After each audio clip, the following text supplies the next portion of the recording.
وانا لو ما حبيتكش في اول 3 ثواني انت بالنسبه لي انتهيت.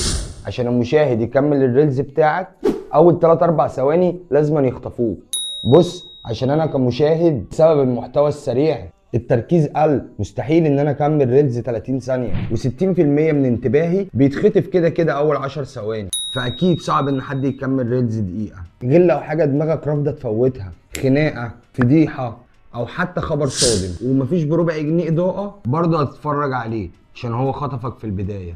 هنا مش الفكره ان محتواك سلبي، الفكره ان انت عرفت تشد انتباه المشاهد. بص، من الاخر دماغ البني ادمين بتحب الحاجه اللي مش متوقعه. عاوز تعمل انترو تحفه وانت بتمنتج، خد اكتر جزء فضولي في الفيديو وحطه في اول 3 ثواني، والهوك بتاعك تعال اقول لك ازاي ضيعت 2 من عمري على الحاجه الفلانيه.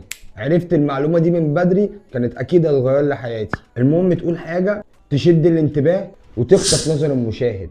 واهم حاجه لازم تعملها ان انت تقف تتفرج على الريلز بتاعك كانك مشاهد مش شغلك انت. استناني عشان الحلقه الجايه هقول لك ايه اكتر 10 حاجات ندمت ان انا اتعلمتهم في حياتي.